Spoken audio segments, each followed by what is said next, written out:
ফাঁকি দিয়ে ইউনিভার্সিটি পাশ করা যায়, ফাঁকি দিয়ে না পড়ে ক্যান্টিনে ঘোরাঘুরি করে বন্ধুদের সাথে আড্ডা দিয়ে ইউনিভার্সিটি পাশ হবে, মজার স্মৃতি হবে।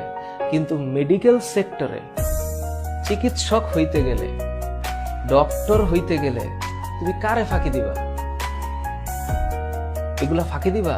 তারপর পেশেন্টের গায়ে হাত দিতে গেলে তো কাঁপাকাঁপি শুরু হবে। এই কারণে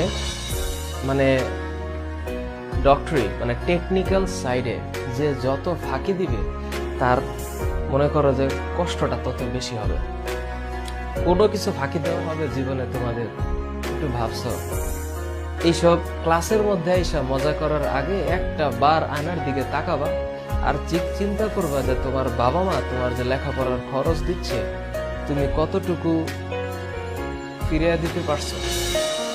তাহলে ক্লাসের মধ্যে এসে ফান করার ইচ্ছাটা থাকবে না। ফান দরকার আছে, ওইটার জন্য আলাদা সময় এবং পরিস্থিতি থাকে। ওটার জন্য বন্ধু বান্ধব একসাথে হয়েছে, ট্যুরে গিয়েছো, মজা করছো, খুব অ্যাডভেঞ্চার, সেটা ঠিক আছে। কিন্তু পড়ার সময় অ্যাডভেঞ্চার আর ফান আনওয়ান্টেড ফান দরকার নাই।